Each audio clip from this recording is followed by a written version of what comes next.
Great Things, written and read by Sister Michelle Watson.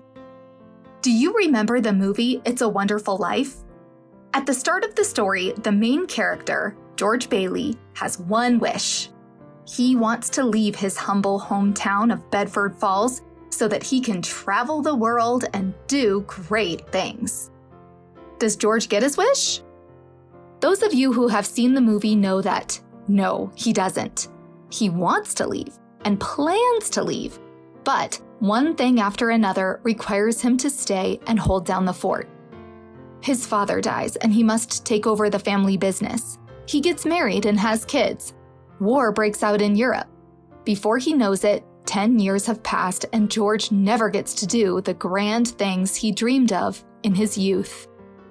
Can you relate to Mr. Bailey? I'm sure we all can.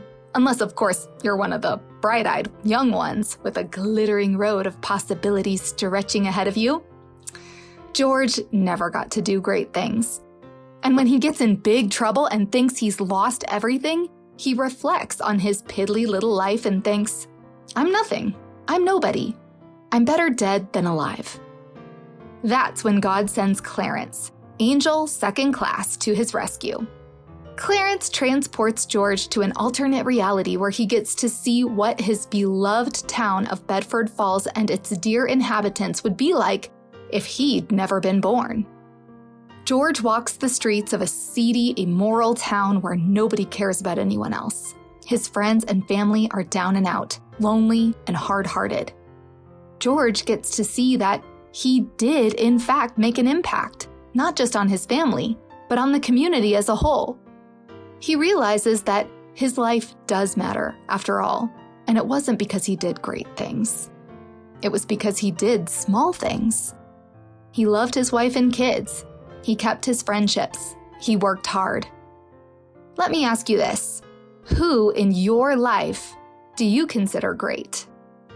I'm guessing you'll name the people who kissed your boo-boos, who remembered your birthday, who brought chicken soup when you were sick and who helped you move into your new house. Scripture tells us to be faithful in the little things. Remember the parable of the talents? The servants were given small sums to manage, and those who increased their master's wealth were rewarded. Thou hast been faithful over a few things. I will make thee ruler over many things. I don't think the scripture is saying that if we are faithful in small things, God will elevate us to positions of high rank in this world. Instead, it could possibly mean that God will give us new eyes to see that what we have already been given is, in fact, great. We truly are rulers over many precious things. We are stewards of the gospel, nurturers of the next generation, lights to the lost. God helps us see that we are making a difference in the things that matter most, all by being faithful in the small things.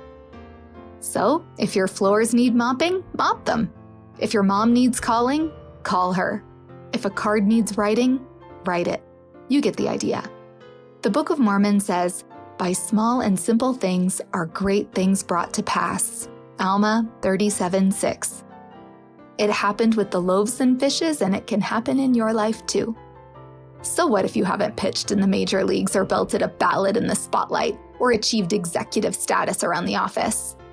Stay faithful in the small things, and God can do big things with your life.